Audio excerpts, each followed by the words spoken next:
தேவநாமம் மகிமை உண்டதாக. அதிகமான இந்த வேலையிலையும் கூட நீண்ட நாட்களுக்கு பிறகு தேவனுடைய பலிபடுத்தி வந்து நிறுத்திருக்க கொடுத்துக்க நன்றி. தேவனுடைய வார்த்தை உங்கள் மத்தியிலே பகிர்ந்து கொள்ளும்படியாக தேவன் கொடுத்த கிருபையாக நன்றி. சபையாருக்கும் விசுவாச பிள்ளைகளுக்கும் நான் நன்றி இருக்கிறேன். இன்றைய தினத்திலே நாம் தேவனுடைய வசனத்தை பகிரும்படி முடிவு புரிந்த நிலை நிற்பவனே ரட்சிக்கப்படுவான். நிலை நிற்கணும்னா எந்த விதத்தில் நிலை நிற்கணும், எதுக்காக நிலை நிற்கணும், நிலை நிற்பதன் மூலமாக நமக்கு என்ன பயன் கிடைக்கும், நிலை நிற்பதனால என்ன கிடைக்கும், அந்த நிலை நிற்பதனால எதை பெற்றுக்கொள்வோம், எதை பெற்றுக்கொள்ள மாட்டாது, எப்படி நிலை நிற்கணும் அப்படிங்கிறத பற்றி நம்ம தியானிக்க போகிறோம். இப்போ தேவனுடைய வார்த்தையில் நிலை நிற்கும்போது இன்றைக்கி ஓய்நாள் பயன்படுத்தும் சத்தியத்தில் நிலை நிறுத்தல். இப்போ நிலை நிற்கின்ற அந்த காலத்தில் நிறுத்தவங்களாம் நிலைமை என்ன ஆச்சு, எவ்வளோ விசுவாசத்தோடு இருந்தாங்க, இருந்தாலும் அவங்களால பெற்றுக்கொள்ள முடியாமல் போச்சு. ஆனால் இந்த காலத்தில் கிருபியின் காலத்தில் தேவன் நிலைக்கும் போது அவர் நம்மளோட கூட என்ன பேச போகிறதுனால பார்ப்போம். எல்லாவற்றுக்கும் மேலாக என்னை நானே ஒப்பு கொடுக்கும்போது மட்டும்தான் தேவனிடத்தில் அன்பில் நிலைத்திருந்தால் மட்டும்தான் எதுவும் செய்ய முடியும் அப்படிங்கிறத ஆண்டவர் கலதாசுக்கு ஜெபம் செய்வோம். என் அன்பின் பரலோக தகப்பன் அருமையான இந்த வேலைக்கு இருப்பான். உங்களோட பலப்படுத்த வந்து இருக்கிறான்றவர் நேற்றும் இன்றும் என்றும் மாறாத அன்பு தகப்பனை அப்பா அவன் நாமத்துக்கு கூடான கூடியோம். உன் வாயத்துகளின் வாயிலையும் நீர் பேசுகிறவன் கேட்கிறோம். உன் நாமம் மட்டும் மையப்படுவதாக நீரை பொறுப்பட்டும் அழுத்தும் தாங்கப்படுத்தும். துதிகன மகிமையெல்லாம் உமக்கே சேர்த்துறோம். ஜெபிக்கிற ஜெபங்களும் நல்ல பிதாவே. ஆமேன் ஆமேன். இந்த திருவசன பேசும்படியாக எனக்காக எல்லாரும் திருச்சபை எல்லாரும் தேவ பக்தியோடு எனக்கு ஜெபம் பண்ணுங்க. ஏன் அப்படின்னாக்கா நல்ல பிரசங்கியார் அப்போஸ்தலர் பவுல் ஊழியர் அவர் சொல்கிறாரு, கொலேசியர் 4:4 படிங்க.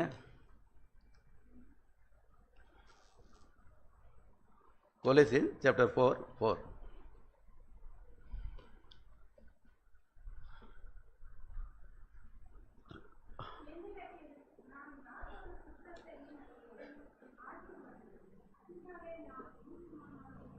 இல்லைம்மா, கொலேசியர் 4:4.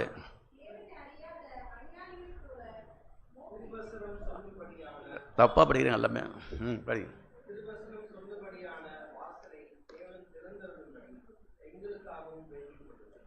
இப்போ அவர் நல்ல ஆசிரியப்பட்டவர், அபிஷேகம் பண்ணப்பட்டவர். அவரே வந்து எங்களுக்காக வேண்டிக் கொள்ளுங்கள் அப்படின்போது நான் அர்ப்பணம் நீசனமாக இருக்கிறேன், எதுலையுமே லாக் இல்லை, விளக்கு வந்து இருக்கிறேன், என் பாவங்கள் அநியாயங்கள் ஆக்கணும் பெறுது. இருந்தாலும் அவர் வார்த்தை சொல்லும்போது எல்லாருடைய ஜபந்தான் தேவன் உங்களோட கூட பேசும்படியாக இருப்பார். எடுத்துக்கொள் படிங்கள். 1 யோவான் 4:12 படிப்போம். 1 யோவான் 4:12.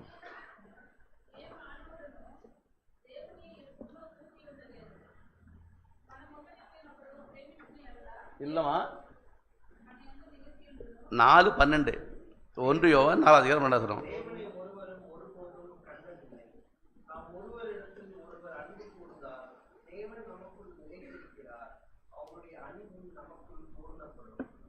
தேவனை ஒருவனும் ஒரு காலம் கண்டதில்லை, நாம் யாரும் பார்த்ததில்லை. அப்படிங்கும்போது நாம் ஒரு இடத்தில் ஒருவர் அன்பு கூர்ந்தால் தேவன் நமக்குள் நிலைத்திருக்கிறார். அவருடைய அன்பு நமக்குள் பூரணப்படும். அன்புக்குள் பயமில்லை, அன்புக்குள் பொறாமில்லை. அப்போ தேவனிடத்தில் நிலைத்திருக்கும் போது அவர் அன்பை நம்ம வெளிப்படுத்தணும். எந்த விதத்தில் வெளிப்படுத்தணும்? ஒருவரில் அன்பை கூறணும். அப்போ தேவன் நம்மோடு கூட நிலைத்திருக்க முடியும் அப்படிங்கிறது வந்து இந்த வசன விவரம் சொல்லுது. அப்போ இந்த நிலத்தில் இருக்கும்போது நம்ம இன்னும் எந்த விதத்தில் நிலைத்திருக்க முடியும்? உண்மையிலே தேவனோடு நிலைத்திருக்கிறோமா? நம்முடைய அன்பு மற்றவனோட பகிர்ந்து கொள்கிறோமா? தேவ அன்பு நம்மிடத்தில் வெளிப்படுகிறதா? அப்போ இந்த காரணம் எல்லாம் இருந்தால் தான் அவர் சொல்கிறாரு, நீங்கள் என்னோட கூட நிலைத்திருக்க முடியும். 13 வாசிப்போம். அதில் 13.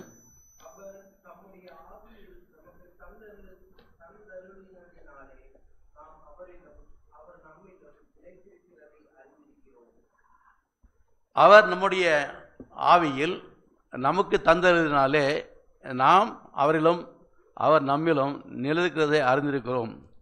அப்போ தேவனுடைய பரிசுத்த ஆவியானவர் நம்மள வரலன்னும் போது அப்போ தேவனை அறிக்கிட முடியாது. தேவனை வார்த்தையை பகிர்ந்து கொள்ள முடியாது, தேவனை அன்புல நிலைத்திருக்க முடியாது. இப்போ ஒவ்வொரு காரணத்தும் தேவன் எப்பேற்பட்டவர், நம்ம யார், அவருடைய ஆவியை பெற்றிருக்கிறோமா, அவர் ஆவியை நிலைத்திருக்கிறோமா, அவர் ஆவியை பயன்படுத்துகிறோமா? அப்போ பரிசுத்த வேத வசனத்தை நான் படிக்கணும், அதை பேசணும். அப்படின் போது இந்த பரிசுத்தத்தை அப்படியே ஒரு மூலையில் வச்சுட்டா இருந்தால் முடியுமா? இந்த பரிசுத்தத்தை நான் எப்போ நான் பயன்படுத்துகிறேனோ அப்போ அந்த பரிசுத்தம் எப்படி ஆவியானவர் எழுதப்பட்டது, அந்த வார்த்தை ஆவியானவர், அந்த வார்த்தையின் மூலமாக நமக்குள்ளே பேச முடிகிறாரு. அப்போ நம்ம அவர்கிட்ட பேசுகிறோம். அப்போ ஒவ்வொரு நாளும் தேவனுடைய வார்த்தையினால் நம்ம எந்த அளவுக்கு நம்ம உட்கொள்கிறோமோ, அதை வெளிப்படுத்துகிறோமோ, அதை படிக்கிறோமோ, அப்போ தேவன் அவர் தந்திரன ஆவினால் நம்ம அறிந்திருக்கிறோம்னு சொல்லி படிக்கிறோம். ஒவ்வொரு காரியத்துக்கும் தேவன் நமக்கு தந்திரன ஆவி இல்லாமல் அவரை நினைத்திருக்கவே முடியாது. பரிசுத்த ஆவியை இல்லாமல் செய்ய முடியுமா? ஒவ்வொரு காரணத்துக்கும் தேவன் நமக்கு அன்பு செலுத்துகிறாரு, அவருடைய ஆவினால் நடத்துகிறோம். 15 வசனம் வாசிப்போம்.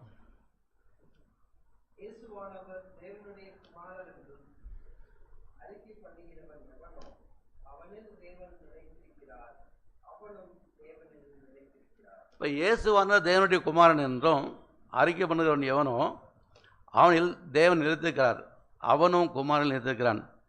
சில பேர் கிறிஸ்து கடவுள் இல்லை, அவன் நிறைய பேர் தர்க்கம் பண்ணுறாங்க. அவர் சீர்திருத்தவாதி, அவர் தீர்க்கதரிசி அப்படின்னு சொல்லி நிறைய பேர் நிறைய சொல்கிறாங்க. அப்போ மாமசத்தில் வந்த இயேசு கிறிஸ்துவ யார் அறிக்கை பண்ணுறாங்களோ, குமாரன் நிலைத்திருக்க அறிக்கை பண்ணாலும் அவர் மட்டும்தான் நிலைத்திருக்க முடியும். அப்போ நம்ம தேவனத்தில் இருக்க முடியும், குமாரன் நம்ம நிலைத்திருக்க முடியும். இப்போ ஒவ்வொரு காரியத்துக்கும் கர்த்தராக இயேசு கிறிஸ்து தான் முக்கியம், மைய கருத்து. என் வாழ்க்கையில் அவர் இல்லாமல் நான் ஒன்றும் செய்ய முடியாது, என் வாழ்க்கையில் அவர் இல்லாமல் எதுவும் நடக்க முடியாது, அவர் வாழ்க்கையில் நான் இல்லாமல் என்ன குடும்பத்தில் சமாதானம் இல்லை. இப்போ ஒவ்வொரு காரியத்துக்கும் அவரை சார்ந்து வாழும்போது அவர் நிலைத்திருக்கிறதா நம்முடைய வசனம் சொல்லுது. இப்போ ஒவ்வொரு காரியத்துக்கும் நான் இருக்கணும் போது நான் எந்த விதத்தில் எப்படி, அந்த அன்புனா என்ன எல்லாருக்கும் தெரிஞ்சது தான். அந்த அன்பு வெளிப்படணும் போது அவருடைய கட்டளையில கை கொள்ளணும் அப்படின்னு சொல்கிறார். அதே 1 யோவான் 3 அதிகாரம் 24 வசனம். 1 யோவான் 3 அதிகாரம் 24 வசனம்.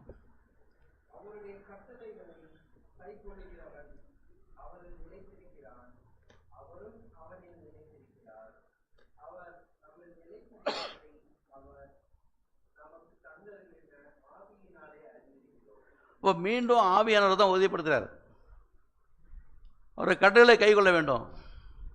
இந்த கட்டளை எப்படி கொடுக்கப்பட்டது? ஆவியினால் கொடுக்கப்பட்டது. நீங்கள் நல்ல முறையில் இருக்கணும், சீர்திருத்தத்தில் வாழணும், நீதியில் வாழணும், அதை கையிலும் கடிந்து கொள்வதற்கும் பிரயோஜனமாக இருக்கிறதுன்றதில் வேதத்தில் படிக்கிறோம். இப்போ ஒவ்வொரு காரணத்துக்கும் தேவனுடைய ஆவியானவர் இருந்தால் மட்டும்தான் அந்த கட்டளை கை கொள்ள முடியும். அந்த கட்டளை கை கொள்ளும் போது மட்டும்தான் தேவனை நிறுத்திருக்க முடியும். சில பழமொழி சொல்லுவாங்க, எனக்கு இது வேணாம் அது வேணாம் அப்படின்னு சொல்லுவாங்க. எங்கள் வீட்டில் எங்கள் பாட்டி அடிக்கடி சொல்லுவாங்க, நண்டு வேணாம் சாறு குத்து அப்படின்னுவாங்க. கேக்கடா मालूम है ना केकड़ा, हमको नहीं खाने का, उसका रस मिलेगा तो बहुत हो गया. ऐसा ஏசு கிறிஸ்து मेरे को नहीं मांगता है, ஏசு கிறிஸ்து எனக்கு தேவையில்லை, எனக்கு கட்டளை தேவையில்லை அப்படின்னு ஒவ்வொரு காரணம் இது சொல்கிறாங்க. அப்போ தேவனுடைய கட்டளை கைப்பிடிக்கும் மட்டும்தான் ஏசு கிறிஸ்து நான் அறிக்கையிடுறேன், தேவனுடைய கட்டளை கை கொள்ளும் மட்டும்தான் நான் நிலைத்திருக்கிறேன். அப்போ ஒவ்வொரு காரணத்துக்கும் அவர் கட்டளை இல்லாமல் எந்த உலகத்தில் வாழ முடியாது. அவர் கட்டளை தான் நமக்கு வழிவகுக்குது. நான் எந்த இடத்துல இருக்கணும், எப்படி இருக்கணும் அப்படிங்கிற ஒவ்வொரு காரணத்துக்கும் அது வழிவகுத்துட்டே இருக்குது. த கீப் கமாண்ட்மெண்ட். அப்போ பாவம் செய்யணும் போது அவர் என்னது, நேபுரத்தை மீறுகிறவனே பாவம் செய்கிறான். அவர் கட்டளை இல்லைன்னும் போது நம்ம பாவத்துக்கு தான் ஆளாகிறோம். அப்போ அவர் கட்டளை கைகொள்ளும் அவர் நிலைத்திருக்கிறான்னு சொல்லி மிகவும் அழகாக தருத்தார். அதில் 22 வசனம் வாசிப்போம்.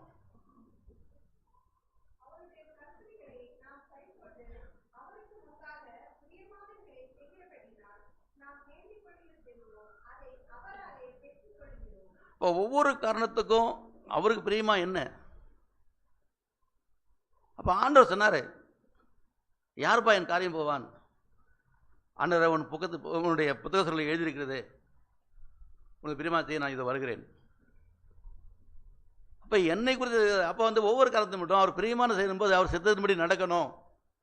அப்போ சித்தத்தின்படி நடக்கும்போது அவர் கட்டளை கைக்கொள்ளும் போது நம்ம எதை கேட்டுக்கொள்ளுமோ அதை பெற்றுக்கொள்ளணுன்றது புரிஞ்சுக்கணும். அப்போ பிரியமான என்ன பிரியம்? அவரோட சித்தம் என்னதுன்னு புரிஞ்சுக்கொள்ளணும். என் வாழ்க்கையில் நான் எப்படி நடந்துட்டு இருக்கேன், எனக்கு நானே நடந்துக்கிறேன்னா, என் குடும்பத்தில் நான் உண்மையில் இருக்கிறேன்னா, திருச்சபைக்கு உண்மையுள்ளதாக இருக்கிறேன்னா, திருவசனத்தை மற்றவங்களுக்கு நான் பிரச்சனைகளாக இருக்கிறேன்னா, திருவசனத்தை அக்கம்பத்திலோட அன்பு செலுத்துகிறேன்னா அப்படிங்கிறது தான் முக்கிய காரணம்.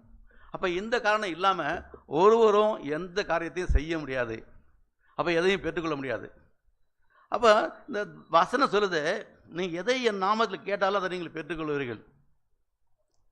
எதை கேட்போம், எப்படி கேட்போம்? இப்போ ஒவ்வொரு காரியத்துக்கும் நம்ம எதை கேட்கணும், எப்படி பெற்றுக்கொள்ளணும் நிலைத்திருக்கும் போது நமக்கு எது என்ன லாபம் இருக்குது, அதில் கைகொள்ளாலும் எனக்கு என்ன கிடைக்கும்?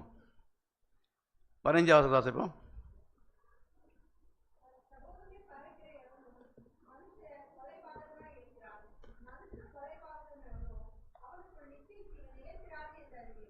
அப்போ ஒவ்வொரு காரியத்தை வாங்கும்போது ஒரு சகோதரன் அனும்போது எனக்கு பக்கத்தில் இருந்தாலும் சகோதரன் சரி, என் உடம்பு சகோதரன் சரி, திருச்சபையில் இருக்க அத்தனை பேர் நான் சகோதரன் நான் இருக்கிறேன். அப்போ சகோதரனை நான் பகைத்தால் கொலை தான் இருப்பேன். ஜீவன் எனக்குள் நிலைத்திருக்காது. கர்த்தராகிய இயேசு கிறிஸ்து நிலைத்திருக்கும் போது நானே வழியும் சத்தியமும் ஜீவனமாக இருக்கிறார். அந்த ஜீவன் எனக்குள் இருக்கும்போது நான் சகோதரனை பகைக்க முடியுமா? நான் சகோதரனை பகைக்கிறேன்னா யாரை பகைக்கிறேன்? கர்த்தராகிய இயேசு கிறிஸ்துவை பகைக்கிறேன். கர்த்தராகிய இயேசுவை பகைக்கும் போது அப்போ உண்மையில் என்கிட்ட அன்பு இருக்கிறதா, உண்மை இருக்கிறதா, சத்தியம் இருக்கிறதா, சத்தியம் நிலைத்திருக்கிறேனா? நல்லா சிந்திச்சு பார்க்கணும். அப்போ முடிவு நிலைப்பவனே ரட்சிக்கப்படும் போது நான் முடிவு உண்மையாக இருக்கணுமே. 13வது வசனம்.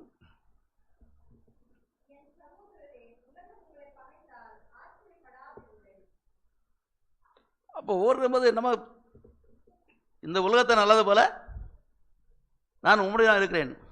இந்த உலகம் நம்மளை அறியல, இயேசு கிறிஸ்து இந்த உலகம் வந்து அவரை அறியல. அப்போ உலகம் அறியும் போது உலகம் நம்ம பகைக்க தான் செய்யும். இப்போ ஒவ்வொரு காரணத்துக்கும் தேவன் செய்ய காரியங்களை நம்ம எந்த விதத்தில் இருக்கிறோமோ,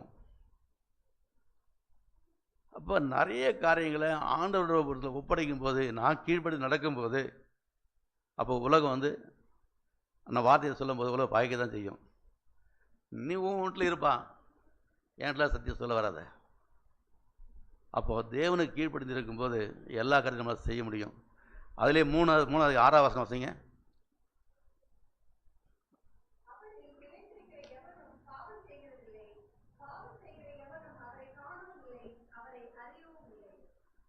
அப்போ ஒவ்வொரு காரியத்தையும் போது தேவனுக்கு நிலைத்திருந்தால் நான் பாவம் செய்வோமா? ஒவ்வொரு நேரத்துலையும் பாவம் செய்கிறோம், பொய் சொல்கிறோம், மறுதளிக்கிறோம்,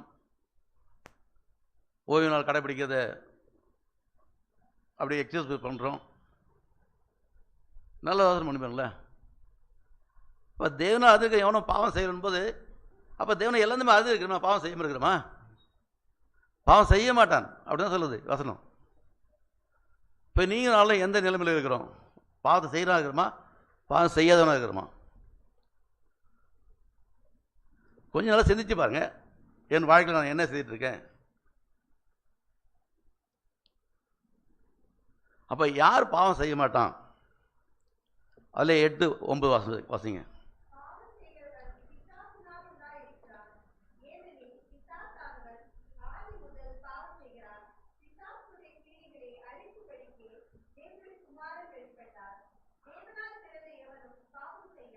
இப்போ புரியுதுங்களா? வசனத்தை நல்லா கிளியராக பார்க்கணும். அவர் வித்து நமக்குள்ள தரித்திருக்கணும். பாவம் செய்யணும் யாரு? பிசாசுகளால் உண்டாயிருக்கிறான். பிசாசின் கிரிகளுக்கு உட்பட்டு யார் இருக்கானோ அவன் பாவம் செய்கிறான். தேவனிடத்தில் அவன் நிலைத்திருக்கும் போது அவன் பாவம் செய்ய மாட்டான். இப்போ ஒரு தேவன் இடத்துல அன்புக்குறவன், தேவனிடத்தில் சேர்கிறவன், தேவனுடைய நிலைத்திருக்கும் போது அவர் கட்டளை கைகொள்ளும் போது அவன் பாவம் செய்ய மாட்டான். இப்போ நீங்களும் தேவனுடைய கட்டளை கீழ்ப்படிந்து அவர் பிள்ளைகளாக இருக்கும்போது பாவம் செய்யாமல் இருக்கணும்னாக்கா அவரோட வசனம் என்னோட நிலைத்திருக்கணும், அவரோட வித்து எனக்கு நிலைத்திருக்கணும், அவர் எனக்கு நிலைத்திருக்கணும், நான் அவரை நிலைத்திருக்கணும். இல்லைன்னா எதுவும் செய்ய முடியாது. 2வது அதிகாரத்துக்கு வருவோம். யோவான் 1:2. இது 2வது அதிகாரம் 27வது வசனம் வாசிப்போம்.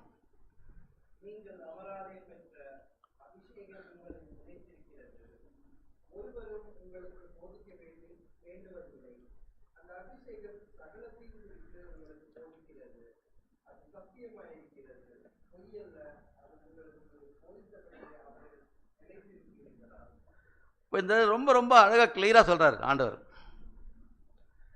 நீங்கள் பெற்ற அபிஷேகம் சகலத்தை குறித்து உங்களுக்கு போதிக்கிறது, ஒருவரும் உங்களுக்கு போதிக்க வேண்டியதில்லை. அப்போ தேவன் சொல்லக்கூடிய வார்த்தையை சத்திய அபிஷேகத்தில் நம்ம அபிஷேகம் பெற்றுக்கிறோமா?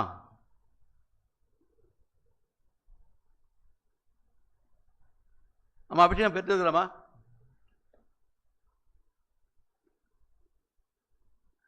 நல்லா சிந்திச்சு பாருங்க. நான் ஞானஸ்தானம் எடுத்துட்டேன்னா அன்றைக்கே பரிசுத்த அபிஷேகம் பெற்றிருக்கிறேன். அந்த பரிசுத்த அபிஷேகம் நீங்கள் நிலை பெற்றிருந்தால் அவரே போதிப்பார், யாரும் போதிக்கணும் அவசியம் கிடையாது. இது சத்தியமாக இருக்கிறது. சத்தியம் யார்? இயேசு கிறிஸ்து நமக்குள்ளே இருக்கார். இயேசு கிறிஸ்து முடிவு சில நாட்கள் உங்களோட இருக்கிறேன்னு சொல்லியிருக்காரு. முடிவு பொழுதும் சகல நாட்கள் உங்களோட இருக்குன்னு சொல்லும்போது, அப்போ சத்தியம் நமக்குள்ள இருக்கும்போது, அப்போ அதிலேயே நிலைச்சி இருந்தால், இயேசு நிறுத்தியிருந்தால் நமக்கு யாரும் போதும் தெரியாது. அப்போ அதிலே நிலைத்து இருக்கணும். அதில் நிலைத்து இருக்கணும் போது எந்த விதத்தில் நான் ஒன்றும் செய்யவே முடியாது. நான் ஞானஸ்தானம் எடுத்துட்டு அவருடைய உடன்படிக்கை எல்லாத்தையும் கேட்டுட்டு நான் மீறனா எப்படி இருக்கும்?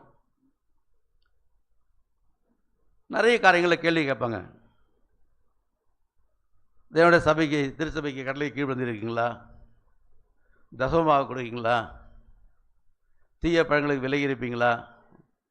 பல காரியங்களை கேட்குறோம். ஆனால் நம்ம என்ன பண்ணுறோம்?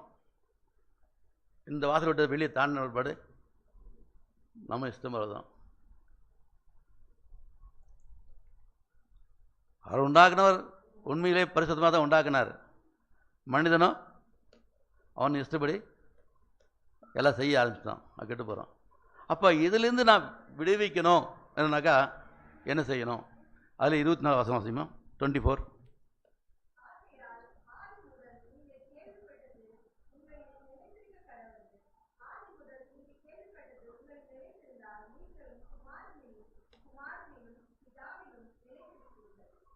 இப்போ ஒவ்வொரு காரியத்துக்கும் தேவன் ஆதிமா சொல்கிறாரு, நான் புதிய கற்பனை உங்களுக்கு கொடுக்கலப்பா, நீங்கள் ஆதிமூலம் என்ன கேட்டீங்களோ அதுதான் கற்பனையாக கொடுத்துருக்குறேன். இப்போ ஒவ்வொரு காரியத்துக்கும் ஆதில் என்ன சொன்னார்? இப்போ ஓய்வு மேலே பரிசுத்தக்க படுத்திருக்காரு, அதை ஆசீர்வதிச்சிருக்காரு. அந்த ஓய்வு நாளில் ஆசிரிக்கணும். இப்போ ஓய்வு நாள் ஆசிரிக்க நினைப்பாயாக. இப்போ நீங்கள் ஒன்றும் புதுசாக ஒன்றும் கொடுத்துடல. நம்ம எந்த நிலைமை இருக்கோம்? அதில் கேட்ட உடன்படிக்கைக்கு மீறுறோமா? அவரோட வசனப்படி நடக்கிறோமா? இல்லை ஓய்வு நாளை எக்ஸஸ் பண்ணுறோமா? இல்லை காம்ப்ரமைஸ் பண்ணுறோமா? அந்த சத்தியத்தின் பாதையிலே வழி எடுக்கணும். சத்தியத்தின் அறிவுகள் சத்தியம் உங்களை விடுதலை ஆக்கும். சத்தியத்தை எந்த முறையில் நம்ம அறிந்திருக்கிறோம்? இன்னைக்கு இதெல்லாம் கேள்விப்பட்டு சில பேர் என்ன பண்ணாங்கன்னா, ஆண்டவர் சொன்னார் இந்த காரியத்தில் இருந்தால் தான்பா நீங்கள் ரட்சிக்கப்படுவீங்க இல்லை. அப்போ யார் ரட்சிக்கப்பட முடியும் அப்படின்னு சொல்லி அவனுக்குள்ள கூட விட கலந்து போயிட்டாங்க. ஆண்டவர் சொல்கிறா பாருங்க, அதில் 19 வசனம் வாசிங்க.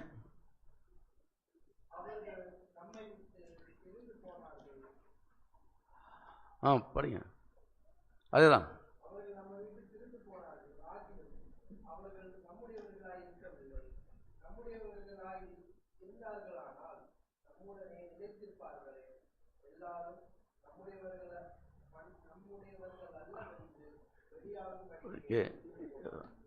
நிறைய பேர் செவன்த் அட்வைஸ் நிறைய பேர் வராங்க, கற்பனை எல்லாம் இது பண்ணுறாங்க. ஆனால் என்ன பண்ணுறாங்க? கொஞ்சம் வாழ்க்கையில் கஷ்டப்பட்ட உடனே வார்த்தையில் கொடுக்கும்போது என்ன பண்ண பிரிந்து போயிடுறாங்க. இதெல்லாம் யாரால் கடைப்பிடிக்க முடியும்? என்னால் இருக்க முடியாது. அப்போ ஏன் அப்படின்போது ஆண்டவர் சொன்னார், நீங்களும் பிரிந்து போக மனது கொண்டால் எல்லாம் பிரிந்து போங்க. இப்போ நரசீசா அவரை விட்டு வெளியே போயிட்டாங்க. அப்போ பேர் சீசர் பண்ண, நீங்களும் போகிறத போங்க, நாங்கள் யாரிடத்தில் போவோம் ஆண்டவரே? ஜீவனோட வசனம் உம்மிடத்தில் இருக்கிறது, நீ தேவனுடைய குமாரனை கிறிஸ்துவாச்சே அப்படி சொல்லும்போது தான் அப்போ உங்கள்கிட்ட நாங்கள் போக முடியாது.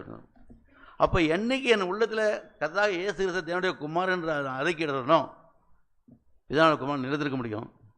அவரோட வசனத்தை நம்ம கை கொள்ளும்போது எப்போதுமே சத்தியம் நமக்குள்ளே இருக்கும். அப்போ ஏன் பிரியப்படும்போது அவங்க சத்தியத்தை ஏற்றுக்கொள்ள மனது இல்லை. ரொம்ப கான்ஃபிடன்ஸாக இருப்பாங்க. நான் ஓய்வு நாளில் ஒன்றும் செய்ய மாட்டேன், நான் எதுவும் பண்ண மாட்டேன். கொஞ்ச நாள் தான். ஒரு கிறிஸ்துக்குள்ள தான் புது சிருஷ்டியாக இருக்கிறான், பழைய வின எல்லாம் புதிதாயின. அந்த புதுசு புதுசாக வரும்போது ரொம்ப வேகமாக இருக்கும். அந்த பின்னாடி பார்க்கும்போது கொஞ்சம் கொஞ்சமாக பரவாயில்ல இருக்கலாம். அப்போ எல்லா காரியத்திலும் போது எப்போவுமே எந்த நேரத்துலையும் கர்த்தராகிய இயேசு நேற்றும் இன்றும் என்றும் மாறாத இருக்கிறார். அப்போ நேற்று என்ன நடத்தினாரோ இன்னைக்கு என்ன நடத்துறாரு, நாளைக்கு அவரை நடத்துவார் அப்படின்னு நம்பிக்கை இருந்தால் தான் கர்த்தராகிய இயேசு கிறிஸ்துவை நிலைத்திருக்க முடியும். இல்லைன்னும் போது நம்ம ஒன்றுமே செய்ய முடியாது. இப்போ இந்த உலக காரியங்களை நம்ம ஈடுபடுறோம் போது இந்த உலகம் நம்ம வாழ வைக்காது. உலகத்தோடு ஒத்து போனது. இந்த உலகத்துலேருந்து நம்ம வெளியில் வரணும். அதில் 17 வசனம் வச்சுங்க, 2:17.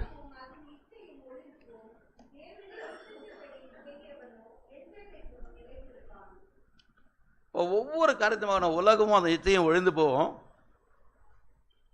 அப்போ தேவனுடைய சித்தத்தை செய்யணும் நிலைத்திருப்பான்.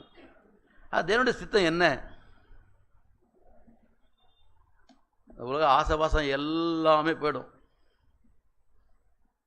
இந்த உலக மாயம் விருதுவானது, கண்கள் இச்சை மோசமானது. இந்த இச்சையத்தக்க எல்லாமே அழிஞ்சு போகும். இந்த உலகத்தை ஆண்டவர் படைச்சிருக்காரு, இந்த உலகம் அப்படியே இருக்க போதா? அவர் வரும்போது பாய் சுட்டு, இந்த பூமி வந்து வானம் பாய் சுட்டு மாதிரி சுற்றி போடணும். இந்த பூமி வெந்து உருகி போகுமா? அப்போ நீங்களும் அவங்களும் எங்கே இருப்போம்? அப்போ இந்த காரணத்தில் இந்த உலக இசைகள் மீண்டும் வாழ்ந்தோம்னாக்கா, பிரிந்து வாழ்ந்தோம்னாக்கா உண்மையிலே அவரோட கூட நம்ம இருப்போம். அப்போ ஒவ்வொரு காரியத்துக்கும் தேவன் செய்யக்கூடிய அத்தனை காரியங்களுமே, சில பேர் நான் கிறிஸ்துக்குள்ள தான்ப்பா இருக்கிறேன், சௌந்தரிய அட்வென்டிஸ்டுக்குள்ள தான் இருக்கிறேன் அப்படின்னாக்கா அவனுடைய நிலைமை என்ன, நடக்க என்ன? வசனம் என்ன சொல்ல பாருங்க. அதில் 6ஆம் வசனம் வாசிப்போம்.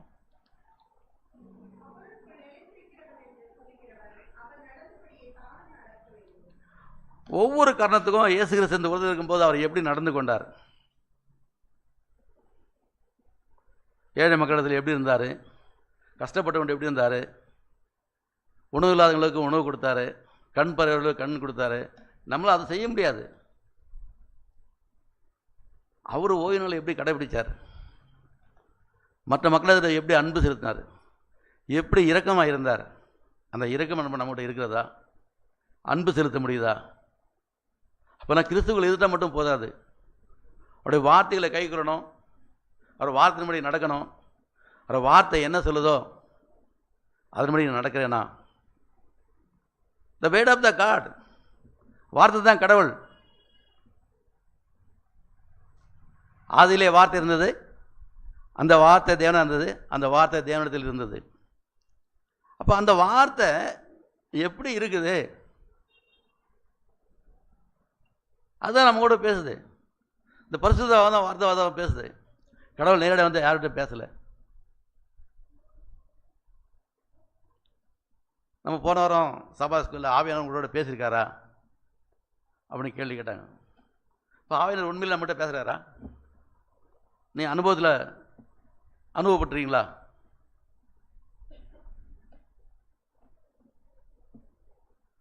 நான் 2015 2018 வரைக்கும் ஊழியம் செய்யும்போது அம்பத்தூர் திருச்சபையில் எப்பவுமே ஒரு பிரச்சனை உண்டாகிட்டே இருக்கும்.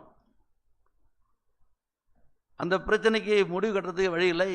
யார் பாஸ்டர் வந்தாலும் 3 மாதம் 6 மாதம் தான் இருப்பாங்க, போயிடுவாங்க. இந்த பிரச்சனை தொடர்ந்து நடந்துகிட்டே இருந்தது. அப்படின்னும் போது ஒரு நாள் காலையில் எழுந்துச்சி ஜெபம் பண்ணுறதுக்காக காலை 4:30 மணிக்கு எழுந்துச்சி ஜெபம் பண்ணிட்டு, அப்போ நாங்கள் கூட என்ன பேசணும், ஏன் இவங்க இப்படி இருக்கிறாங்க அப்படிங்கும்போது ஆவினர் உணர்த்துறாரு எனக்கு. இப்போ இந்த பக்கத்தை எடுத்து படி, அதை நான் சொல்லியிருக்கேன் என்னன்னு பாருன்னார். அப்போ 5ஆம் அதிகாரம் 32ஆம் வசனத்தை வாசிச்சும் போது என்ன சொல்ல பாருங்க.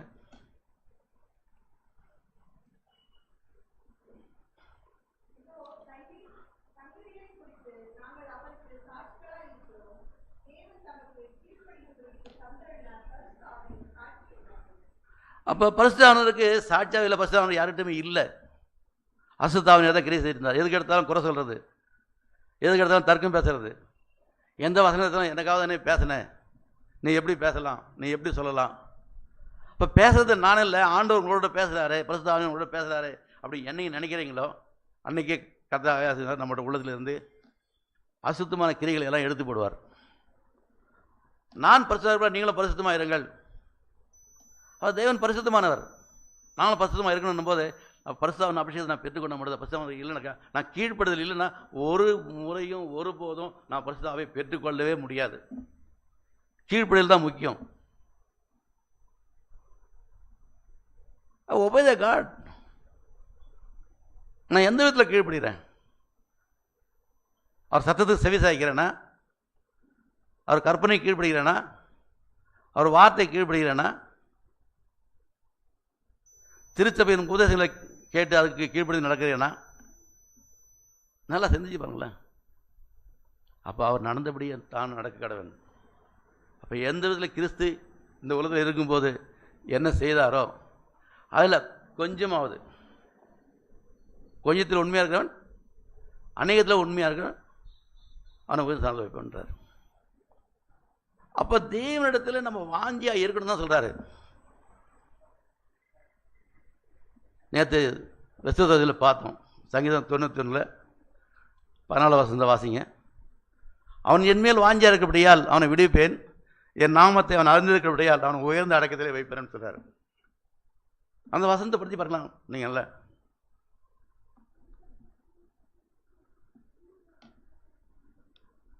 ஒரு குழந்தை பால் குடிக்கணுனாக்கா தாய் முகத்தை பார்க்குது. தாயின் பாலை குடிக்கும்போது தான் அதுக்கு உணர்வு வரும். அப்போ தேவன் மேலே எந்த அளவுக்கு நான் வாஞ்ச இருக்கிற உண்மையிலேயே அப்படியே வசனத்துக்கு கீழ்படுகிறேனா?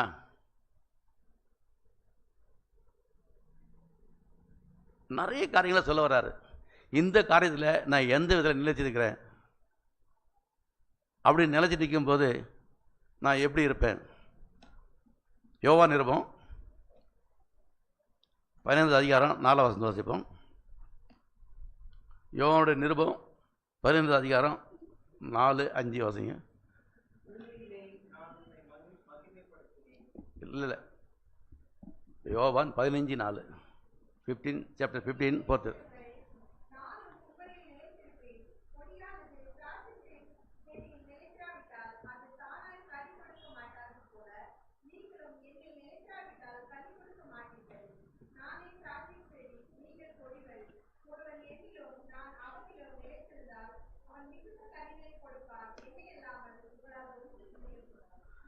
அப்போ என்னில் நிலைத்திருங்கள், நான் உங்களில் நிலைத்திருப்பேன். அப்போ தேவ வாட்டில் எப்போ நிலைச்சிருக்கிறோமோ அப்போ தான் மிகுந்த கனிகளை கொடுப்போம். இப்போ ஆவியை நான் பெற்றுக்கொள்கிறேன், ஆவியை பெற்றுக்கொண்டேன், ஆவியை பெற்றுக்கொண்டேன்னு சொன்னாக்கா ஆவியின் கனிகள் இல்லாமல் நான் ஒன்றுமே செய்ய முடியாது. அன்பு, சந்தோஷம், சமாதானம், நீடிய பொறுமை, அப்புறம் நற்குணம், விசுவாசம், இச்சையடக்கம், சாந்தம், இவை எல்லாமே பிரமாணத்துக்கு என்னது ஒன்றும் கிடையாது, எல்லாமே பிரமாணத்தில் அடங்குது. அப்போ கனியை கொடுக்கணும் அப்படின் போது அவர்கள் நிலைத்திருக்கணும், அவருடைய வார்த்தையில் நம்பிக்கையாக இருக்கணும். அப்போ தான் நான் கனிகளை கொடுக்க முடியும். நான் எப்பயுமே ஆண்டவருடைய வசனத்தை படிச்சுட்டு ப்ரே பண்ணிவிட்டு யாராவது கேட்கும்போது நான் கோவப்பட்டேன்னா எப்படி இருக்கும்? அப்போ சமாதானம் நம்மகிட்ட இருக்கா? நல்ல குணம் நம்மகிட்ட இருக்கா? சாந்தம் நம்மகிட்ட இருக்கா? கிறிஸ்துவுக்குள் எப்போ ஒருத்தன் வாழறானோ, கிறிஸ்துவோட வார்த்தையில் எப்போ ஒருத்தன் நிலைத்து இருக்கிறானோ அப்போ தான் அவனுடைய வாழ்க்கையை பார்க்க முடியும், பிரதிபலிக்கும். இவங்கெல்லாம் கிறிஸ்துவங்களா அப்படி சொல்கிறதுக்கு, அவங்களாம் கிறிஸ்துவங்கப்பா, சனிக்கிழமை கோயிலுக்கு போகிறாங்க, அவங்க பார்த்தியா வீடெல்லாம் பூட்டி இருக்குது. அப்போ இது சொல்கிறதுக்கும் அது சொல்கிறதுக்கும் எவ்வளோ வித்தியாசம் இருக்குது. அப்போ நான் யார்? நான் எதற்காக வாழ்ந்து கொண்டு இருக்கிறேன்? அப்போ இந்த கிறிஸ்து இல்லாமல் இந்த உலகத்தில் ஒன்றுமே செய்ய முடியாது.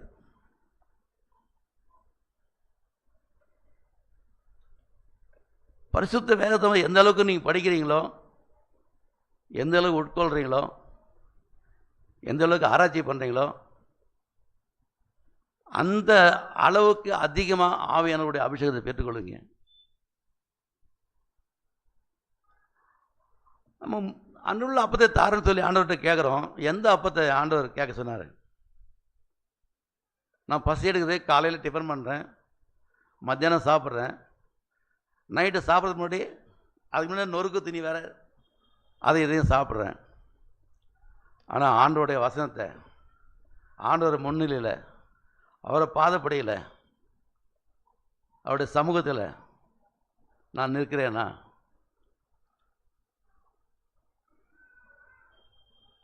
சாப்பாடு இது பிறகு அழுதி போடுங்க. சாப்பாடு இல்லாமல் இருந்துடலாம், ஜெபம் இல்லாமல் ஒரு நாள் இருக்க முடியாது. ஜெப வாழ்க்கை இல்லைன்னா அவன் மரித்தவனுக்கு சமானமாக இருக்கிறான். இந்த தேவனுடைய வார்த்தையை பற்றி யோபு என்ன சொல்கிறார் பாருங்க. யோபு 12 அதிகாரம் 11 வசனம் வாசிப்போம்.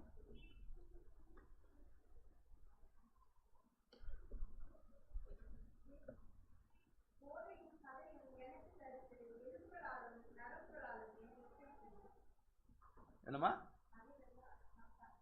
12, 11 போல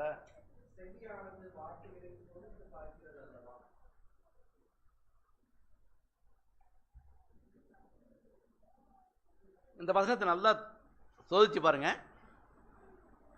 அப்போ போயினது எந்த அளவு ருசி பார்த்து சாப்பிட்றோம். நல்லா இருக்குதா, நல்லா இல்லையா, கெட்டு போயிருக்குதா, ருசியாக இருக்குதா, பல சோதிச்சு சாப்பிட்றோம்.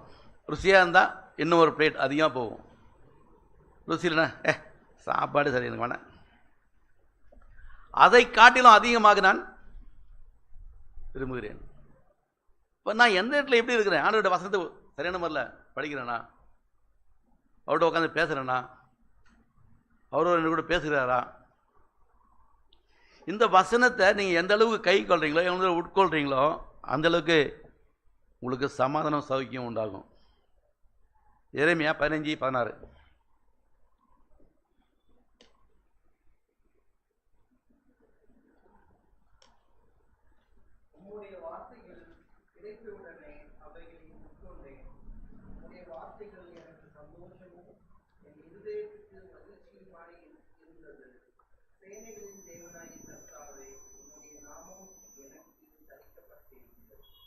அப்போ சரியான கர்த்தாவுடைய நாமம் நம்மளை தரிக்கப்படணுனாக்கா அவர் வார்த்தை கிடைத்த உடனே உட்கொள்ளணும். அது சமாதானம் சௌக்கியம் வர செய்யும், இறுதியில் சந்தோஷத்தை கொடுக்கும். இப்போ தேவனுடைய வார்த்தை இல்லாமல் போது ரொம்ப இதாக இருக்கும். ஆண்டவர் சொல்கிறாரு, மோசே மூலியமாக சொல்கிறாரு, உங்களுடைய அப்பத்தையும் தண்ணீரை நான் ஆசீர்வதித்திருக்கிறேன், உங்களுடைய வியாதியை விலக்குவேன். எப்போ? அவள் நிலைத்திருக்கும் போது. நம்ம உட்கொள்கிற உணவும் தண்ணீர் ஆசீர்வதிக்கப்படணும். தண்ணீர் ஆசீர்வதிக்கப்படலைனாக்கா நம்ம சுகமாக வாழ முடியாது. எதையோ தண்ணியை குடிக்க முடியுமா? எப்படிலாம் தண்ணி குடித்தா முடியுமா? அப்போ தண்ணி குடிக்கும் போதும் கர்த்தராகிய இயேசு கிறிஸ்து, நீ ஜீவ தண்ணீர் இருக்கிறப்பா, இந்த தண்ணீர் அருந்துகிறேன், என் சுகத்தையும் பலத்தையும் தாரும். ஜீவ அப்பமாக இருக்கிற ஆண்டவரே, இந்த அப்பத்தை புசிக்கிற ஆசீர்வாதத்தை தாரும். அப்பம் இல்லாத பிள்ளைகளுக்கும் இந்த அப்பத்தை தாரோம். நாங்கள் சரீரம் அப்பத்தை உசுரி ஆண்டவரே, உன்னை வார்த்தையா என்ன அப்பத்தையால் எங்களை போஷி தரணும் அப்படி என்னைய கேட்குறோமா? இப்போ எரியுமே ஒவ்வொரு காரணத்துக்கும் அவர் நல்ல ருசி பார்த்துருக்காரு. அவர் வார்த்தையினால என்ன பலன் இருக்குது, அவர் நிறுத்துக்கிறதால என்ன பலன் இருக்குது. இப்போ ஒவ்வொரு காரியத்துக்குமே தேவனுடைய வார்த்தையை நம்ம ஒவ்வொரு சென்டென்ஸாக படிக்கணும், ஒவ்வொரு வார்த்தையாக எடுத்து பார்க்கணும். சரி, இந்த வார்த்தை இப்படி இருக்குது, 7ஆம் வசனம் படிங்க. யோவானுடைய நிருபம் 15 அதிகாரம் 7ஆம் வசனம். நீங்கள் எண்ணிலும் என் வார்த்தை உங்களை நினைத்திருந்தால் நீங்கள் கேட்டுக்கொள்வது ஏதோ செய்யப்படும். நீங்கள் எண்ணிலும் என் வார்த்தைகள் உங்களிடம் நிலைத்திருந்தால்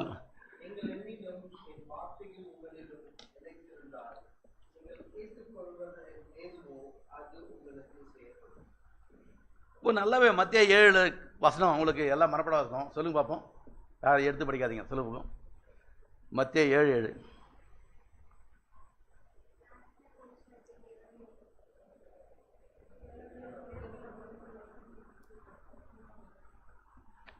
கேளுங்கள் கொடுக்கப்படும், தட்டுங்கள் திறக்கப்படும், தேடுகிறவன் கண்டடைகிறான்.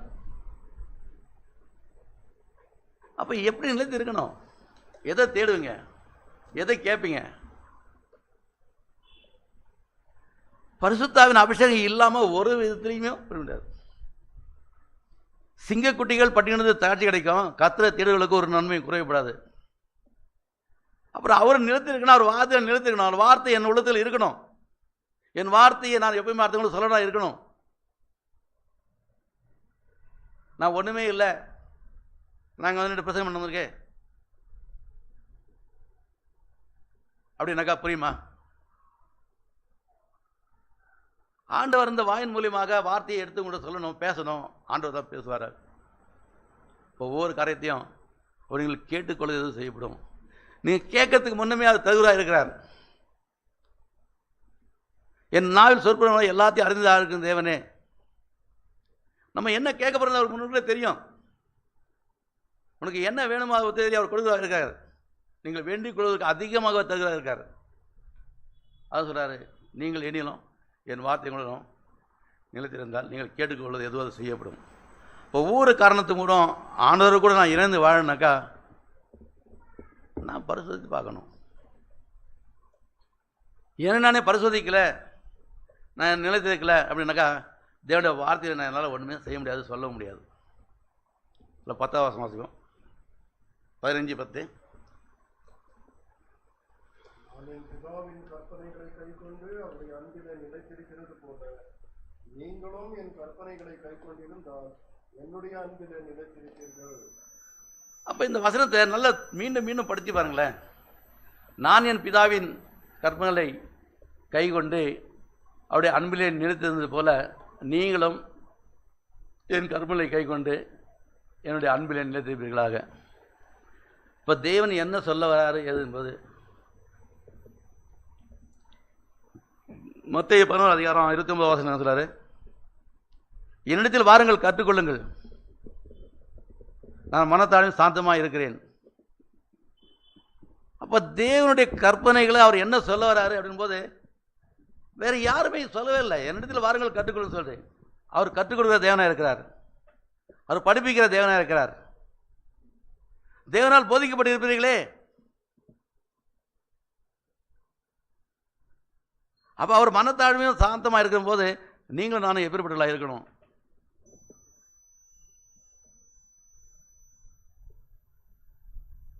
நம் வாழ்க்கையில் இந்த எல்லா காரியத்தையும் செய்கிறோம். எல்லாத்தோட முக்கியமான காரணம் சொன்னா நீ மரித்தாலும் பிழைப்பாய் அப்படின்னு சொல்றாரு.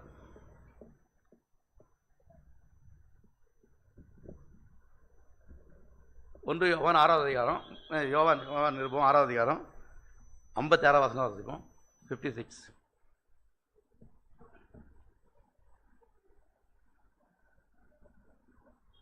யோவானுடைய 6ஆவது அதிகாரம் 56ஆம் வசனம்.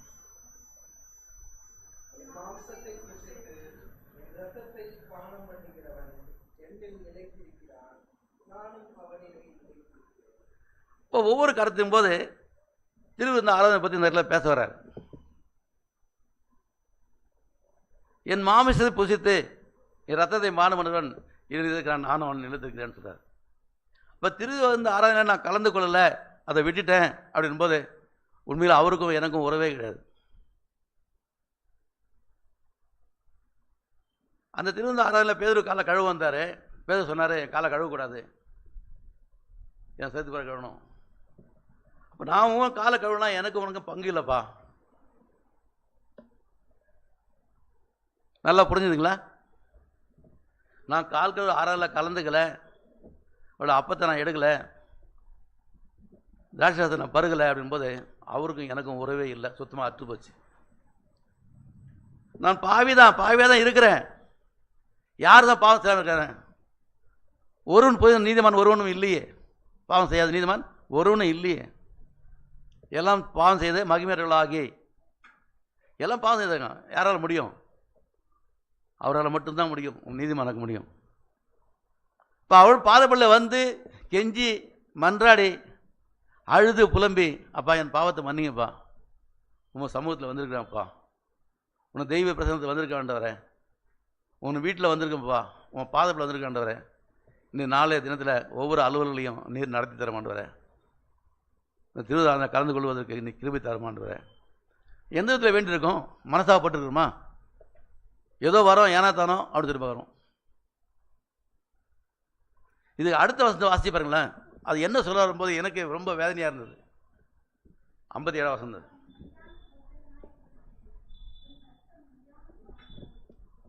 கொஞ்சம் சத்தமாக படிங்க.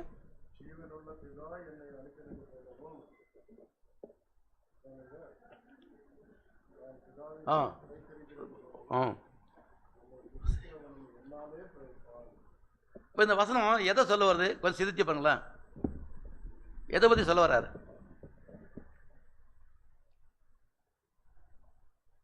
உயிர்த்தெழுதலை பற்றி சொல்றாரு. ஏதோ மரித்தேன் சாகான உயிரோடு இருக்கிறேன்.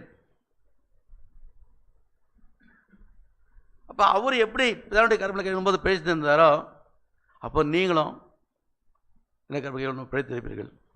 இந்த வசனத்தை படித்தவன ரொம்ப ரொம்ப இது ரொம்ப ரொம்ப எனக்கு மனசுக்கு கொஞ்சம் வேதனையாக இருந்தது. ஜீவனுள்ள பிதா என்னை அனுப்பியதை போலவும் நான் பிதாவினால் பிழைத்திருக்கிறது போலவும் என்னை புசிக்கிறவனும் என்னாலே பிழைப்பான். இப்போ திருவிருந்த ஆராதனையில் நான் கலந்துக்கலை, நான் அதை ஒழுங்குபடி செய்யலை, நான் மனமான போக்கில் இருந்தேன் போது எந்த விதத்திலுமே அவருக்கு நமக்கு பங்கு இல்லை.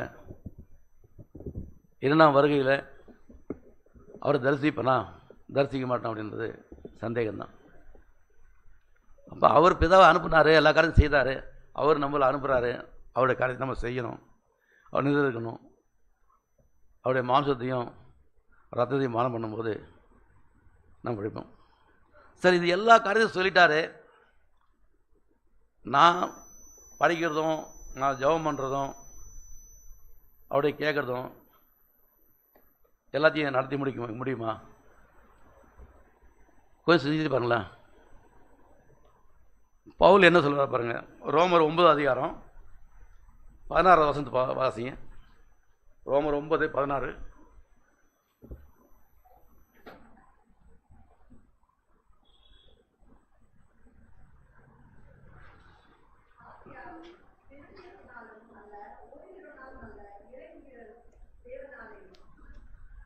ஒவ்வொரு காரியத்திலும் தேவன் நமக்கு இறங்கி வரணும். அவர் இரக்கம் உள்ளவர். யாருடைய பாவம் மன்னிக்கப்பட்டதோ அவன் பாக்கியவான், யாருடைய பாவம் மூடப்பட்டதோ, யாருடைய பாவத்தை என்ன இருக்கிறாரோ அவன் பாக்கியவான். ஒவ்வொரு காலத்தில் நான் எவ்வளோ பிரயாசப்பட்டாலும் ஒன்றும் கிடையாது.